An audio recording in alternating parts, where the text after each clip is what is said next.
여론조사가 다 엉터리라는 사실을 여러분 아실 거예요. 근데 그 엉터리 안에서도 이재명의 지지율은 낮아지고 있습니다.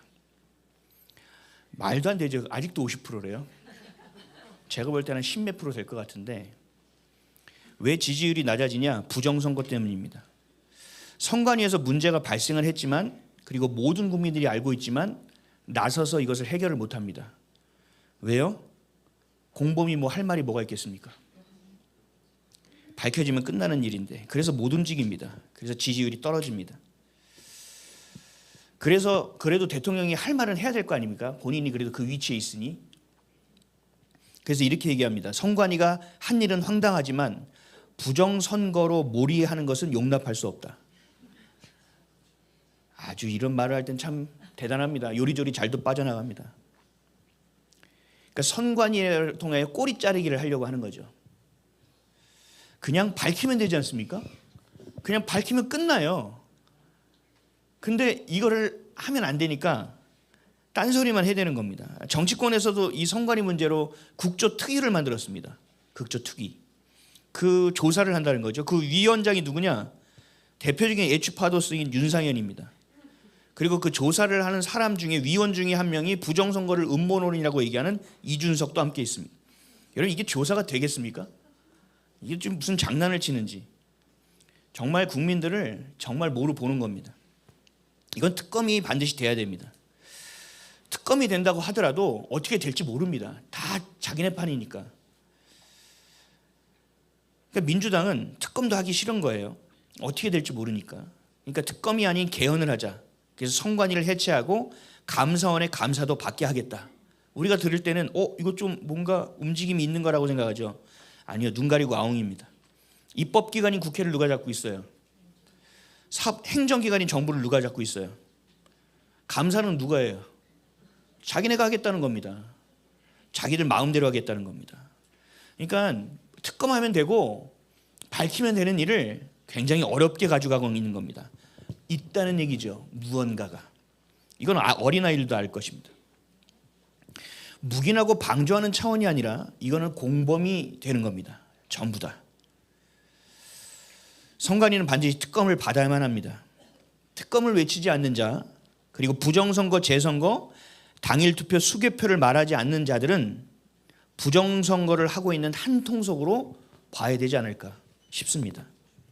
그런데 이제는 이런 말도 못하게 만들려고 정보통신망법 일부 개정안, 지금 실제로 말하면 이제 가짜뉴스 규제법, 일명 입틀막법이 국회를 통과돼서 7월 7일부터 발효됩니다. 이 완전한 독재로 가고 있는 겁니다. 내용을 보면 이래요. 악의적인 허위 조작 정보를 유포한 언론사 및 유튜버에게 강력한 책임을 묻겠다. 고의적으로 타인을 해하거나 부당 이익을 얻기 위해 가짜 뉴스를 유통해 피해를 준 경우 손해액의 최대 5배까지 징벌적 손해배상을 청구할 수 있다. 반복하게 되면 최대 10억 원의 과징금을 부과할 수 있다. 거짓 뉴스들은 본인들이 다 하면서 진실한 뉴스를 얘기하고 자기들에게 불리한 걸 얘기하면 입을 틀어 막겠다는 얘기입니다. 뭐 조국은 나와서 뭐 징역 10년을 줘야 된다 뭐 이런 더 헛소리를 하고 있습니다. 근데 문제는 무엇이 악의적인 것이고 무엇이 가짜 뉴스이고 허위적인 것인지에 대한 기준이 없다는 사실입니다. 그러니까 자기들이 볼 때 이건 허위야 가짜야 선관위 사전 선거에 대해서 얘기하지 마라. 부정 선거에 대해서 얘기하지 마라. 라는 얘기를 돌려서 하고 있는 겁니다. 지금 돌린 것도 아니죠. 뭐 양심도 없죠. 부정선거를 외치거나 사전투표 의혹을 얘기하면 패가망신시키겠다 뭐 이 얘기입니다. 이거는 정말 어떻게 이 나라가 이렇게 되는지 모르겠습니다. 어떻게 생명을 다해서 지킨 자유 대한민국에서 이런 일이 벌어질 수 있느냐. 그동안 정치권을 대체 뭘 하고 있었느냐. 정치권에서는 정말 파수꾼은 한 명도 없었느냐. 경기를 주최하는 사람 그리고 심판 그리고 경기가 있도록 만들어주는 후원사 그리고 거기에 참여하는 하나의 팀이 한 편을 먹고 있는데 누가 경기에서 이길 수 있고 어떤 공정함을 기대할 수 있겠느냐. 불가능하다는 거죠.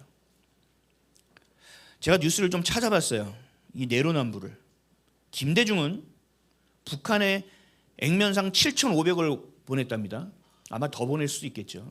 7,500억. 무죄입니다. 왜 무죄 이유는 대통령 통치 권한이라고 합니다.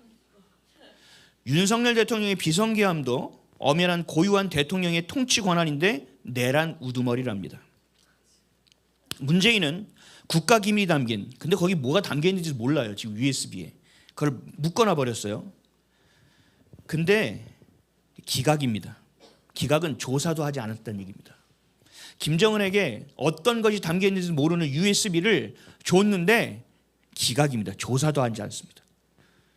제 시선에선 대통령이 간첩질을 한 걸로 보여지는데 모든 카메라가 그 간첩질하는 걸 다 보여줬는데도 조사 없이 무죄다.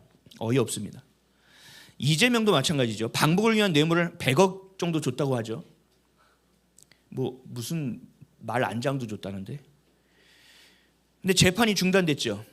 현재는 공소 취소가 진행 중입니다. 실제적인 법대로 하면 대북 제재 대상의 인물이 이재명입니다.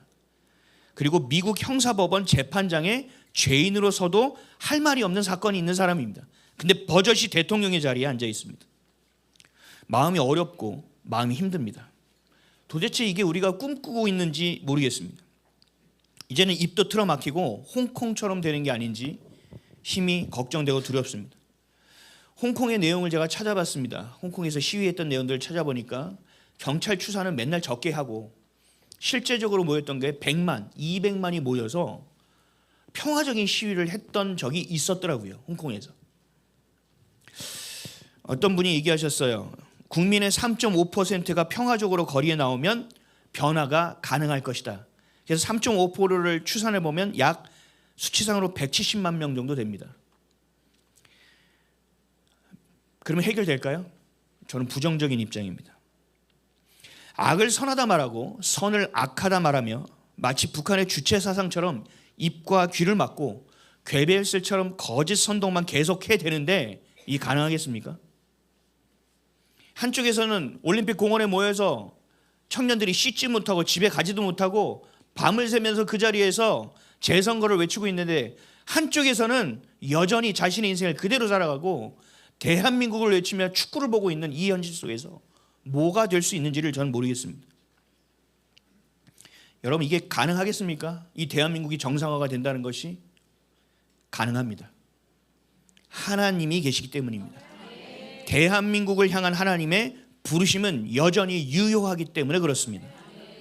그래서 하나님은 교회를 뒤흔들어 깨우고 계시는 겁니다. 예배자를 찾고 있습니다. 그 예배자가 하나님을 향하여 애통함으로 기도하는 그 기도, 그것을 붙들어 제로 삼아 하나님은 반드시 하나님의 뜻을 이루어내실 것입니다. 그래서 우리가 해야 될 일은 기도입니다. 하나님을 향하여 기도해야 됩니다. 그래서 회개해야 되는 겁니다. 대한민국의 주인은 하나님이십니다.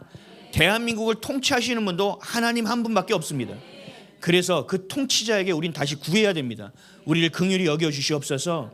주님이 주신 풍요와 부요를 헛된 곳에 사용하였습니다. 주님이 주신 성령의 불을 다른 것으로 사용했습니다. 주님 용서해 주십시오. 다시 거룩한 교회가 되기를 원합니다. 예수 그리스도가 머리 되시고 몸된 교회로 거룩하게 빚어지기를 소원합니다.